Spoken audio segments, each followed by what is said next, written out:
उसे पराजित ही होना पड़ेगा, हम ब्राह्मणों का आशीर्वाद है। अब तो बलि गदगद हो गए और उस तेजोमय रथ में बैठ करके सीधा आक्रमण स्वर्ग पर बोला। उस रथ से इतना दिव्य तेज निकल रहा था कि देवता तो उसे देखने में भी समर्थ नहीं हो सके। अपने गुरुदेव श्री बृहस्पति जी से कहा, गुरुदेव इतना तेज बलि में? बृहस्पति जी ने ध्यान लगा के कहा, देवताओं इस समय बलि का सामना त्रिभुवन में कोई नहीं कर सकता, क्योंकि ब्राह्मणों का तप इसके साथ है। भला इसी में है कि भाग जाओ। तब तो सब स्वर्ग सिंहासन छोड़ करके देवता भाग गए और बलि का आधिपत्य स्वर्ग पर हो गया। शुक्राचार्य जी ने कहा, देखा बलि, अब एक काम और करो जल्दी से। क्या? बोले भाई अपना बहुमत सिद्ध कर लो, फिर तुम्हें इस गद्दी से कोई हटा नहीं सकता। कैसे? बोले इस इंद्र की गद्दी पर वही बैठता है जो 100 यज्ञ करता है, वही शतक्रतु बनता है। तुम भी 100 यज्ञ कर दो। ठीक है गुरुदेव। नर्मदा नदी के तट पर एक के बाद एक यज्ञ प्रारंभ कर दिए बलि ने। उधर देव माता अदिति बिचारी दुखी, मेरे बच्चे भटक रहे हैं दर दर। कश्यप जी ने कहा, देवी तुम्हें एक व्रत करना होगा। कौन सा महाराज? फाल्गुन श्यामले पक्षे द्वादशाहम पयोवृतः। फाल्गुन मास में शुक्ल पक्ष में किया जाता है। 12 दिन तक मात्र दुग्धाहार करके नारायण की उपासना की जाती है। इस पयोव्रत का तुमने ठीक से पालन किया तो तुम्हारा मनोरथ सिद्ध होगा। तब तो अदिति मैया ने पयोव्रत का पालन प्रारंभ किया। पयोव्रत के प्रभाव से प्रभु प्रसन्न हुए, अदिति मां के गर्भ में पधारे। कालांतर में भादों का महीना आया, शुक्ल पक्ष आया, द्वादशी तिथि आई, अभिजित मुहूर्त आया। मध्याह्न 12 बजे अदिति मां के गर्भ से भगवान वामन का प्रादुर्भाव हुआ। बोल वामन भगवान की।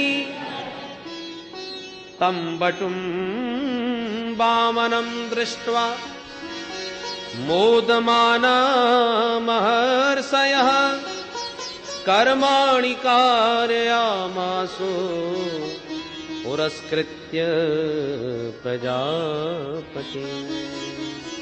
वामन भगवान के बटुक भगवान, मात्र वामन अंगुल के, जो देखे वही मुग्ध हो जाए। देवताओं के आनंद का पारावार नहीं और ब्राह्मण अति प्रसन्न। ऋषि कुल में प्रभु का प्राकट्य हुआ है। सभी ने मिलकर के वामन भगवान का बहुत सुंदर यज्ञोपवीत संपन्न किया। ब्राह्मणों का सर्वश्रेष्ठ संस्कार है यज्ञोपवीत। जिसका यज्ञोपवीत संस्कार विधिवत नहीं हुआ वह द्विज कहलाने का अधिकारी नहीं होता। दूसरा जन्म जिसका हुआ हो वही द्विज। तो संस्कारात् द्विज उच्यते। तो वामन भगवान का जब यज्ञोपवीत संस्कार हुआ, स्वयं विधाता ब्रह्मा जी ने प्रकट होकर के अपना कमंडलू वामन भगवान को दिया। अदिति मैया ने लंगोटी पहनाई, कश्यप जी ने मेखला पहनाई, सरस्वती मैया ने रुद्राक्ष की माला भेंट करी, भूदेवी ने चरण पादुका भेंट करी, आकाश ने छत्र भेंट किया, कुबेर ने भिक्षा का पात्र दिया, अन्नपूर्णा मैया पार्वती ने भिक्षा प्रदान करी, बृहस्पति जी ने गायत्री मंत्र फूंक करके यज्ञोपवीत धारण कराया। भिक्षा में जो भी कुछ मिला वो वामन भगवान ने गुरुदेव को दिया, श्री बृहस्पति जी को। बृहस्पति जी मुस्कुरा के बोले, वामन जी हमें तो आपसे भिक्षा में त्रैलोक्य की संपदा चाहिए। गुरुदेव ये त्रिलोकी का वैभव मुझे दान कौन करेगा? बोले जाइए बलि के पास, इस समय तीनों लोकों का राजा वही है, नर्मदा तट पर यज्ञ कर रहा है। जो आज्ञा गुरुदेव। वामन भगवान चल पड़े। छोटे छोटे चरणों में छोटी छोटी पादुका चटपट करते चले जा रहे हैं। एक हाथ में कमंडलू, एक हाथ में छाता। जैसे ही बलि के यज्ञ स्थल में पहुंचे, यज्ञ करते बलि ने जब दूर से नन्हे से वामन अंगुल के बौने से भगवान को आते देखा तो स्तब्ध रह गया। ऐसा लगा जैसे साक्षात भगवान सूर्य बाल रूप में प्रकट हो गए। प्रभावित हुए बिना नहीं रह सका, तुरंत खड़ा हो गया और यज्ञ के समस्त ऋत्विज ब्राह्मणों को साथ में लेकर के स्वागत में आगे बढ़ गया, भगवान को प्रणाम करने लगा। स्वागतम ते नमस्तुभ्यम ब्रह्मण किं करवामते ब्रह्मर्षीणां तपः साक्षात् मन्ये त्वार्य वपुधरम्। सुस्वागतम नमस्तुभ्यम, स्वागत है महाराज आपका, आपको प्रणाम करता हूं। आपको देखकर लगता है जैसे ब्रह्मर्षियों का मूर्तिमंत तेज मेरे सामने खड़ा है। अद्यनः पितरस्तृप्ता अद्यनः पावितम कुलम, मेरे तो पितर तृप्त हो गए आज, मेरा तो कुल पावन हो गया आज। यद भवान आगतो ग्रहान, जो आप स्वयं चल करके मेरे घर पधारे। अब कहिए मैं आपकी क्या सेवा करूं? जो भी इच्छा लेके आए हो निसंकोच बताइएगा महाराज। गाय चाहिए गाय ले जाओ, स्वर्णाभूषण चाहिए तो खजाने में खड़ा कर लेता हूं, जो मन अच्छा लगे ले जाओ, अलंकार वस्त्र। यदि विवाह न हुआ हो और आपकी इच्छा हो तो आदेश दो महाराज, ब्राह्मण कन्या को ढूंढूंगा, वो भी आप जैसी बोनी ही होगी, ऐसी सुंदर विप्र कन्या से विवाह करा दूंगा। गाम कांचनम गुणवत धाम अमृष्टम तथान्नपेयम उतवा विप्र कन्या। जो चाहते हो यद यद बटो वांक्षति तत्प्रतीक्षमे, जो भी इच्छा है निसंकोच कहो। वामन भगवान पहले तो मुस्कुराए और बलि महाराज की प्रशंसा के पुल बांध दिए। वाह महाराज क्या बात है, आपके बारे में जैसा सुना था आपको तो उससे भी कहीं ज्यादा देख रहा हूं। वचस्तवे तज्जन देव सुनृतम कुलोचितम धर्मयुतम यशस्करम। आपके वचन आपके ही कुल के अनुरूप है। आपका कुल कितना महान है। यतो जातो हिरण्याक्षो चरण एक इमाम महिम।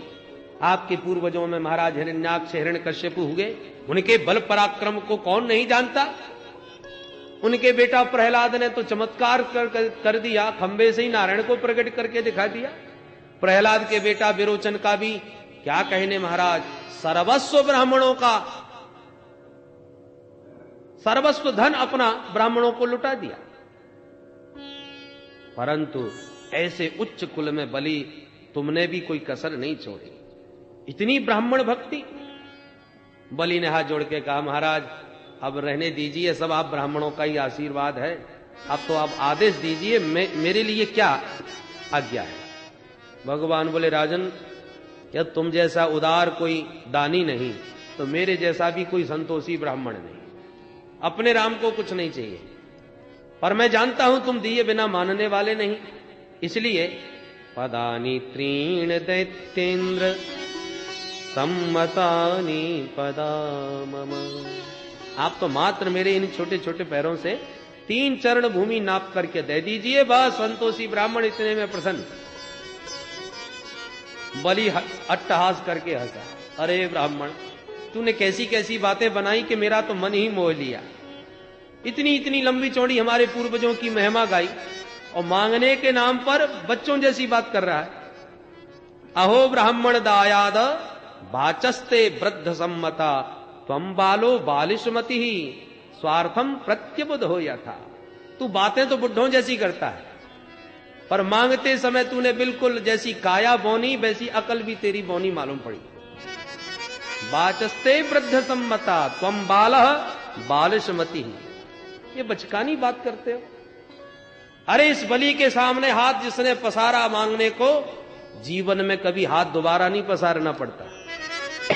दोबारा मांगो और सोच विचार के मांगो। भगवान बोले देखो असंतोषी ब्राह्मण का पतन हो जाता है। जब हमारा इतने से धन से निर्वाह हो सकता है तो अनावश्यक दान लेके क्या करेंगे हम। मालूम है दान लेने से ब्रह्म तेज क्षीण होता है, इसलिए जितने में निर्वाह हो सके उतना ही लेना चाहिए। हिरण्यक्षयोपपन्नेन संतुष्टो वर्तते सुखम। जितना मिल जाए उतने में प्रसन्न रहे ब्राह्मण, उससे उसे परम शांति और सुख की प्राप्ति होती है। यद्रक्षा लाभ तुष्टस्य तेजो विप्रस्य वर्धते। प्रसन्नता पूर्वक कोई जो जितना दे उतने को प्रसन्नता पूर्वक जो ब्राह्मण ग्रहण करके स्वीकार कर ले, ऐसे ब्राह्मण का ब्रह्म तेज प्रखर होता है। इसलिए जो जो हमें आवश्यक लगा मांग लिया, और एतावतैव सिद्धोहम वित्तम यावत प्रयोजनम, आवश्यकता अनुसार ही हम लेते हैं, फालतू का दान लेके हमें क्या करना है। बलि ने कहा भाई मान गया। बहुत ब्राह्मण देखे पर आप जैसा संतोषी तो सचमुच आज तक तो मेरे दृष्टि में आया नहीं। ठीक है महाराज, मैं आपको वचन दे रहा हूं, आपको जो भी स्थान उत्तम दिखाई पड़ता हो जा करके नाप लीजिए। भगवान बोले ऐसे कैसे चल दें, अरे आप हमारे हाथ में संकल्प तो दीजिए दान का। बलि हंसने लगा, महाराज अब 3 चरण भूमि के लिए मैं संकल्प भी पढ़ूं, लोग उपहास करेंगे मेरा। भगवान बोले देखो नियम तो नियम होता है, संकल्प तो करना पड़ेगा। शुक्राचार्य जी टुकुर टुकुर देखने लगे, बड़ी देर का बातें बना रहा है, देखने में नेक्सा है और बातें बहुत ऊंची ऊंची कर रहा है, पता लगाऊं ये आया कहां से है। शुक्राचार्य जी ने तुरंत ध्यान लगाया, तो ध्यान में भगवान का वह दिव्य स्वरूप समझ में आ गया। बलि ने जल का पात्र उठाया ही था हाथ में कि शुक्राचार्य जी ने दौड़ के हाथ पकड़ लिया, महाराज बलि सावधान। अरे गुरुदेव क्या हो गया? बोले पता है ये कौन है?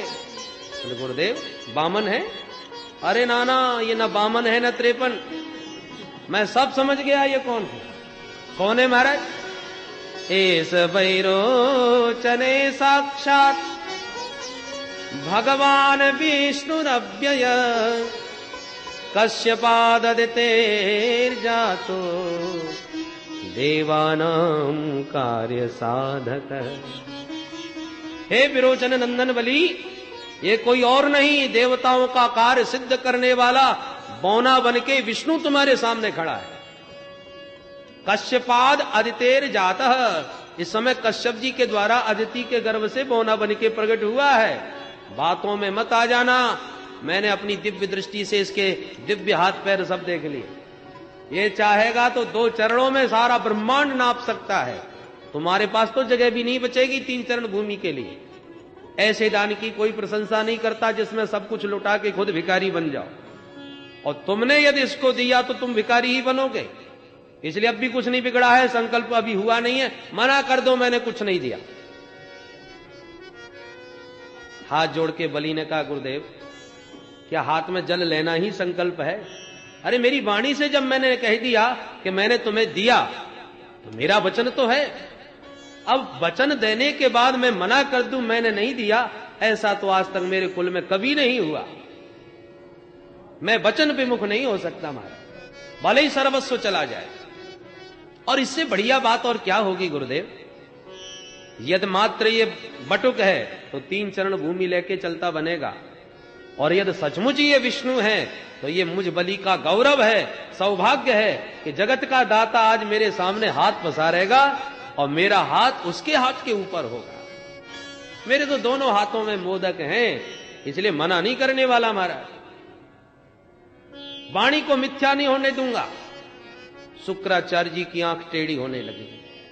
हे बलि मैंने तुझे सावधान किया था, मेरी आज्ञा अनुसार चलता रहेगा तो ठीक रहेगा, और आज तू इन वक्त पर बने बनाई बात पर पानी फेरना चाहता है। पर गुरुदेव मैं झूठ कैसे बोलूं? शुक्राचार्य जी बोले कुछ स्थान ऐसे भी होते हैं जहां झूठ बोलना निंदनीय नहीं होता। कहां कहां? स्त्रीसु नर्म विवाहे च वृत्यर्थे प्राण संकटे गो ब्राह्मणार्थे हिंसायाम नानृतम स्याज्जुगुप्सितम। बहुत प्रकार से नीति का प्रयोग किया, परंतु हाथ जोड़ के बलि ने 2 टूक जवाब दे दिया, नहीं असत्यात् परो अधर्मः इति होवाच भूरियम। ये भूदेवी कहती है कि मुझे इन पर्वत श्रृंखलाओं का बोझा नहीं लगता जितना एक झूठे व्यक्ति का बोझा लगता है। तो मैं झूठ बोल करके इस पृथ्वी पर भार बन के जीना नहीं चाहता गुरुदेव। अब तो शुक्राचार्य जी की आंखें लाल हो गए। मूर्ख, अपने को बहुत पंडित समझने लगा है, अपने गुरुदेव से कितनी देर से खड़ा खड़ा बहस कर रहा है। दृढ़म पंडित मानिज्ञ, जा मेरा शाप है, अचरात भ्रश्यते स्त्रिय, बहुत जल्दी तू श्रीहीन हो जाएगा, पदहीन हो जाएगा। शाप दे करके चले गए। वामन भगवान बोल पड़े, अरे भैया नाराज मत हो, देना हो तो हाँ करो, नहीं हम भी खिसक लेते हैं। बलि ने कहा नहीं नहीं महाराज, आप तो अपना संकल्प कीजिए। तो ठीक है, हाथ में जल लीजिए। बलि ने ज्यों ही जल का पात्र उठाया, पुराणांतर प्रसंग ये भी आता है कि पात्र के जिस छिद्र से जल निकलने वाला था, शुक्राचार्य ही उसमें घुस करके बैठ गए कि पानी की एक बूंद नहीं टपकने दूंगा तो संकल्प कैसे होगा। अब बहुत प्रयत्न करने पर भी जब पानी नहीं निकला, क्या हो रहा है भाई? बोले महाराज न जाने क्या अटक गया। वामन भगवान बोले ओ हम समझ गए, ये पात्र हमको दो, पुराना बर्तन है, रखा रखा जंग खा गया होगा, हम ठीक कर देते हैं। और पैनी कुसा निकाल के जो छिद्र में फेंक के मारी, तो शुक्राचार्य जी की एक आंख गोविंदाय नमो नमः, एक आंख फूट गई। मानो भगवान कहना चाहते हैं शुक्राचार्य जी सबको एक दृष्टि से देखो, सबके अंदर मुझ एक नारायण की ही सत्ता का दर्शन करो। और सुनो, ये आंख ही क्यों फोड़ी? मानो दो नेत्र कौन है? ज्ञान विराग नयन और उगारी। भगवान कहते हैं तुम्हारी एक आंख तो बहुत बढ़िया है महाराज। कौन सी? बोले ज्ञान की। कि मुझ नारायण ने अपने आप को कितना छुपाने का प्रयास किया, फिर भी बाबा तुम्हारी आंख से हम छुप नहीं सके, इसका मतलब तुम्हारी आंख बड़ी पैनी है। तो धन्य है वो दृष्टि जो नारायण को जान ले। तो ज्ञान की दृष्टि तो तुम्हारी बड़ी पारखी है, बड़ी पैनी है, पर वैरागी की आंख में जरा मोह का मोतियाबिंद चढ़ रहा है, इसलिए लाओ हम ऑपरेशन कर देते हैं। तो वैरागी की आंख जो कमजोर थी उसे भगवान ने मानो ठीक कर दिया। जल ज्यों ही हाथ में आया, भगवान ने संकल्प पढ़ा और संकल्प पूर्ण होते ही भगवान का तुरंत विराट रूप प्रकट हो गया। बोल विराट भगवान की। भगवान के उस दिव्य विराट रूप को देख करके स्तब्ध रह गए महाराज बलि। भगवान बोले बलि अब देखो हमारा नापना। सो एक चरण नीचे को बढ़ाते हुए अतल वितल सुतल तलातल महातल रसातल और पाताल में जा पहुंचा। सातों लोक नाप डाले। दूसरा चरण ऊपर को उठा तो भू भुवा स्व मह जन तप और सत्यलोक। अरे सत्यलोक को भी पार करके ब्रह्मांड कटाह में छिद्र कर दिया।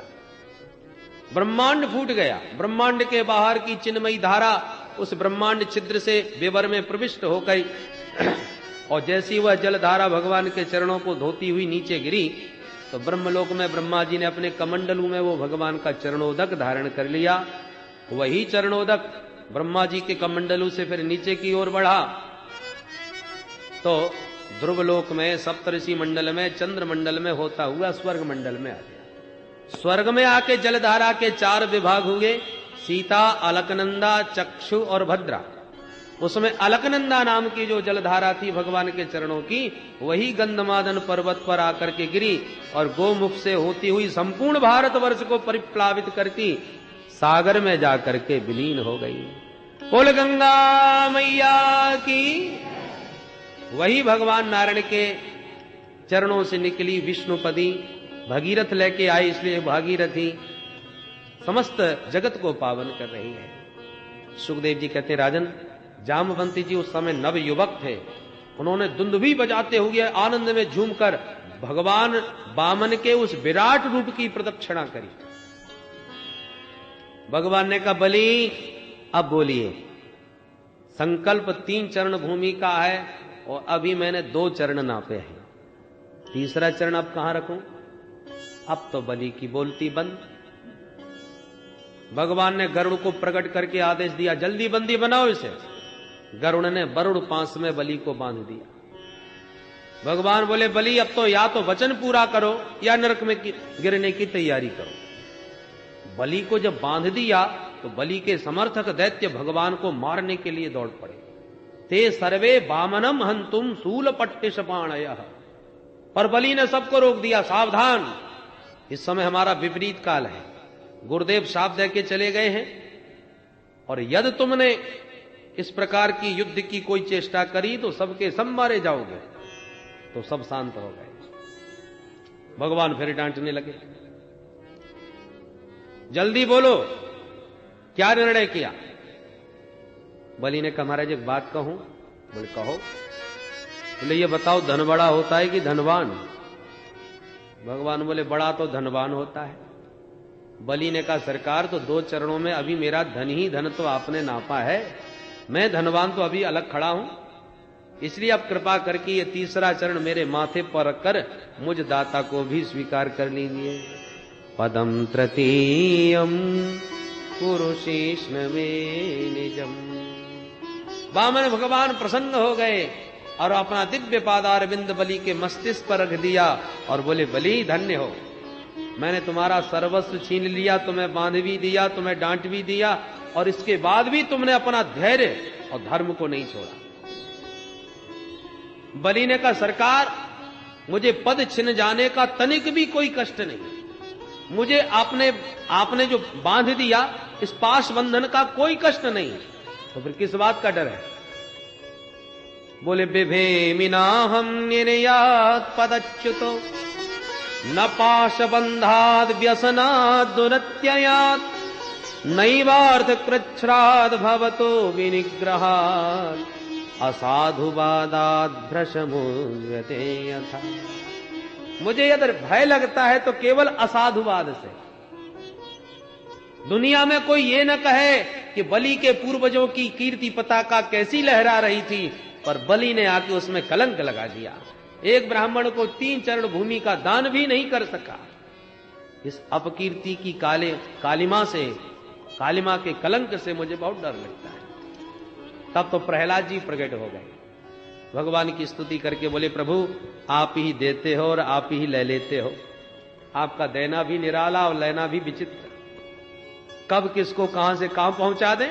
मस कहीं करें बिरंची प्रभु अजय मसकते ही, कभी ब्रह्मा तक बना करके बैठा दें और कभी मच्छर से भी गया बीता बना दें, सर्व समर्थ हैं आप। बलि की पत्नी ने भी भगवान की स्तुति करते हुए कहा प्रभु ये सारा संसार आपका क्रीड़ा स्थल है, क्रीडार्थमात्मन इदम त्रिजगत कृतम ते स्वाम्यम तो तत्र कुधियो पर सकुनियो।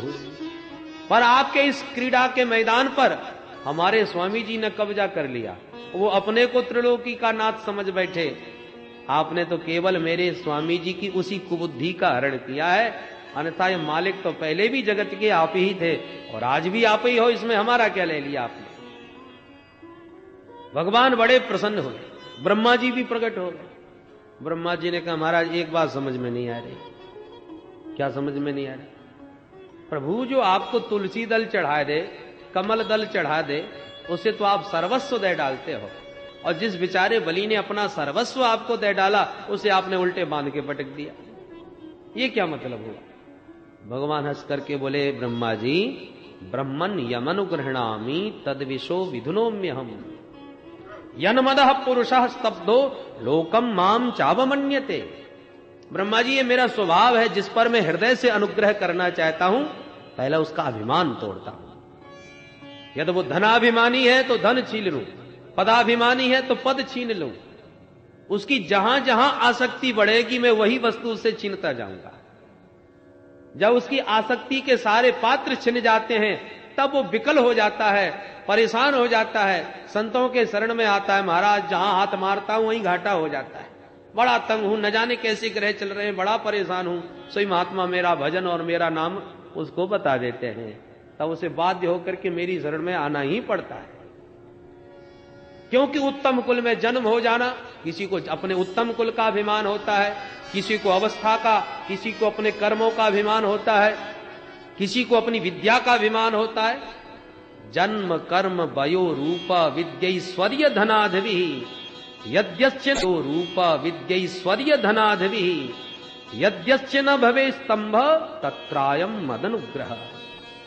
ये सब अभिमान को देने वाले हैं ब्रह्मा जी, परंतु जिसका जन्म उत्तम हो, कर्म उत्तम हो, विद्या श्रेष्ठ हो, ऐश्वर्य भी हो, और फिर भी यदि उसमें अभिमान नजर न आवे तो भगवान कहते हैं तत्रायम मदनुग्रह, मेरे अनुग्रह से ही वो बचा हुआ है, अन्यथा ये वस्तुएं तो उसे अभिमान से भरी ही देती हैं। बलि अब बोलो तुम क्या चाहते हो? बलि ने कहा प्रभु आपकी यह दिव्य बांकी झांकी हमको इतनी प्यारी लग रही है कि मैं तो चाहता हूं जीवन भर आपकी यही छटा देखता रहूं। भगवान बोले ये तो अच्छी ड्यूटी लगाई हमारी, तो क्या हम तुम्हारे सामने ऐसे ही खड़े रहें? बोले महाराज अब मन की जो इच्छा थी वो कह दी, अब करना कराना क्या है ये तो आप जानिए।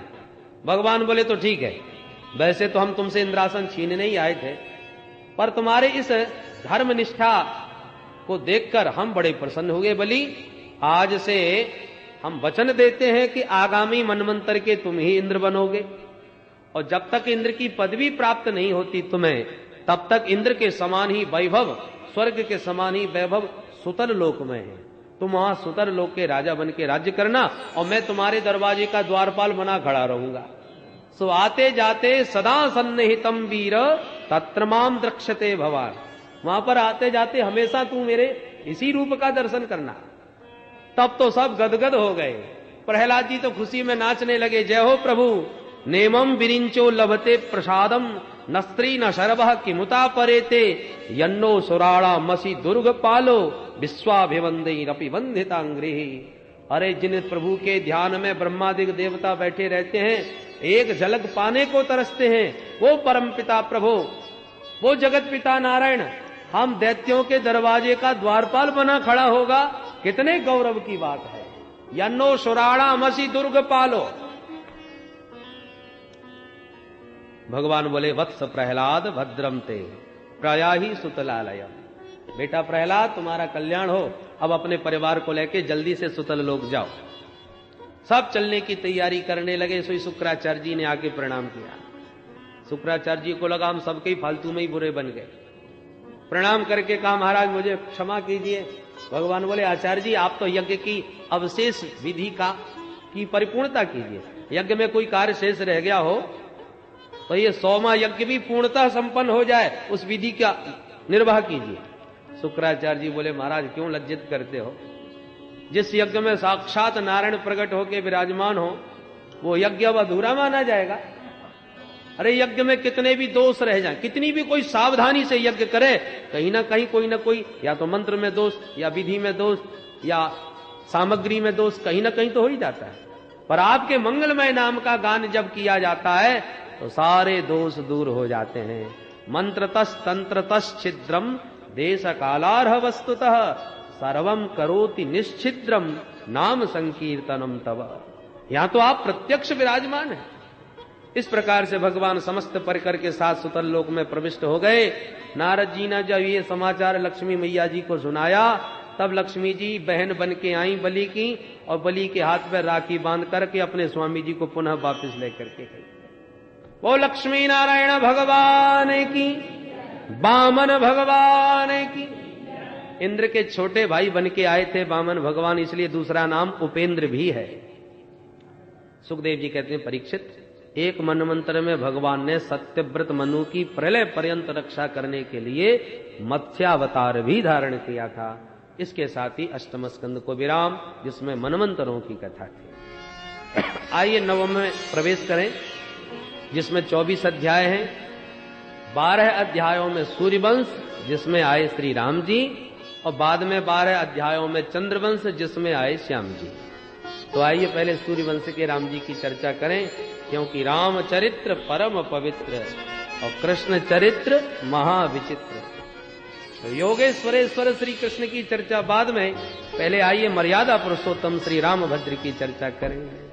मधुर मधुर नाम सीताराम सीताराम, मधुर मधुर नाम सीताराम सीताराम, मधुर मधुर नाम सीताराम सीताराम, मधुर मधुर नाम सीताराम सीताराम, मधुर मधुर नाम सीताराम सीताराम, मधुर मधुर नाम सीताराम सीताराम, मधुर मधुर नाम सीताराम सीताराम, मधुर मधुर नाम सीताराम सीताराम, मधुर मधुर नाम सीताराम सीताराम, मधुर मधुर नाम सीताराम सीताराम, मंगल भवन अमंगल हारी, मंगल भवन प्रभु सुदशरथ अजिर बिहारी। प्रभु सुदशरथ अजिर बिहारी। प्रभु सुदशरथ अजिर बिहारी। प्रभु सुदशरथ अजिर बिहारी। सिया राम मैं सब जग जानी। सिया राम मैं सब जग जानी। करऊं प्रणाम जोरी जुग पानी।